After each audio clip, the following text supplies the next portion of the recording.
I've been a fan of anime and manga for well over a decade now, and one name I would always hear about but never actually sat down to read through any of their work was Junji Ito. That is until today. For some of you who don't know, Junji Ito is a mangaka who specializes in horror. He's been writing manga since 1987, and some of his works are known as some of the best manga of all time, especially in the way of horror. One of his most famous works that most people think of when they hear the name Junji Ito is Uzumaki, and that is a work of genius, so that's what I'm going to talk about today. Uzumaki stars this young girl named Kiri and her life living in the small town of Koruzucho. One day she decides to visit her boyfriend Shuichi, as she heard there are some strange things happening with his father. When she goes and visits him, she notices Shuichi's dad is acting quite strange, having this weird obsession with spirals. He loves all things shaped like spirals or with a spiral pattern, and this obsession begins to get unhealthy. Not to get into spoilers, as I want to keep this video as spoiler free as possible, but there is definitely something more supernatural afoot here, as this strange obsession causes Shuichi's dad to go through some very weird happenings, I'll call it. It's following this point that we get a glimpse of what the series is about. There are strange things happening in this town, and Kiri seems to get herself involved in all of them somehow, and all of these strange things are happening due to spirals in some way. As I mentioned earlier, I will do my best to not go too far into spoilers when discussing the story, but there will be some moments I can't avoid spoiling. With that, I recommend you click off this video, read Uzumaki, and come back. The story is quite short at only 19 chapters, so it's an easy read for anyone who wants to give it a shot. I promise you won't regret it. Now, the general structure of Uzumaki is the various happenings going on in this town, as Kiri gets herself in strange situations with people she knows. These situations vary in nature. Some are more subtle, but others are downright terrifying, and have made me wince at the sight of these panels. Speaking of wince, I want to use this opportunity to discuss how Junji Ito is able to create some amazing artwork with extremely detailed paneling. He is a master at grotesque imagery and has a large focus on body horror. Bringing it back to the intro arc with Shunichi's dad, you get to see him move his tongue in disgusting ways as his body just gets absolutely mangled up later on. Characters get deformed and are able to be shown with a grotesque imagery that actually made me feel very uncomfortable. Now, I want to call out that there isn't much that makes me scared or uncomfortable, but I read this in broad daylight and there were some panels that just made me feel extremely uneasy. For the medium of manga, it's very impressive that Ito can create such compelling imagery that can make the reader feel outright disgust and discomfort, and I can only commend him for that.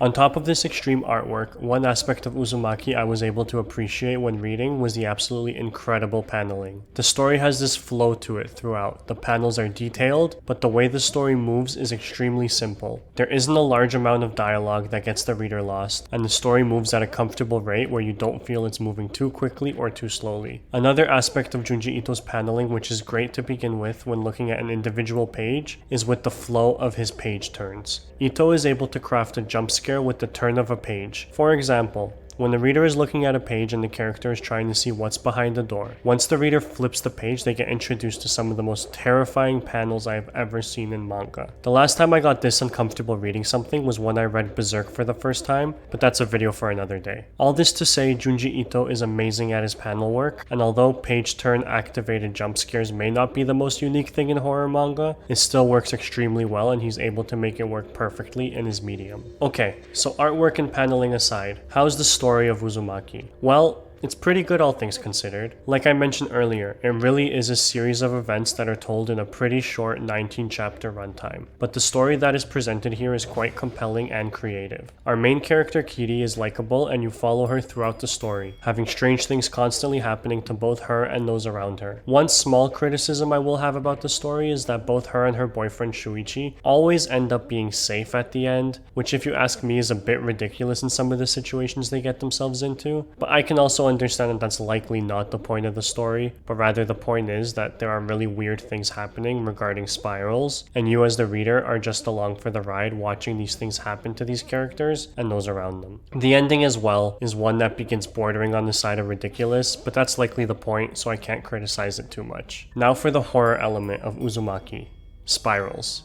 How Ito is able to make the concept of spirals scary is beyond me, but he succeeded greatly in that regard. Everything spiral-like is the enemy of this story, from a character's tongue, to the curls in their hair, there really is nothing spiral shaped or patterned that's considered safe. The story does tend to go into some weird places. I mean, come on, there's a whole arc about people turning into snails, but there are quite a few arcs that are just downright terrifying as well. The hospital arc, for example, is one arc that made me put the book down a couple of times to take breaks because I was so uncomfortable with what was going on. The final arc and ending as well are some of the weirdest things I've seen in a while. If I'm being honest, I'll probably never be able to look at a spiral the same way again, because every time I'll see one, I'll be reminded of some of the things that I've seen in this manga. And that brings me to the topic of this video. Junji Ito is an absolute madman and a genius. In 19 chapters, he was able to create a compelling story with likable characters and incredible artwork. He was able to take a concept as simple as spirals and people's ability to get lost in a spiral and turn it into the main villain of a horror series. It's so easy for horror series to have generic enemies like monsters or other humans, but Ito was able to take a fairly abstract concept and make it terrifying, cementing Uzumaki as not only one of the quintessential horror manga everybody should read, but it's just a great manga everybody should read in general. Now, I know Junji Ito works have had quite the rocky history of adaptations, both in anime and live action, so I definitely recommend sticking to the manga for this one. I also know there's an anime adaptation of Uzumaki being created by Adult Swim of all people, which looks also quite interesting, so I'll definitely check it out, as it looks different from anything else I've seen in anime. All that to say,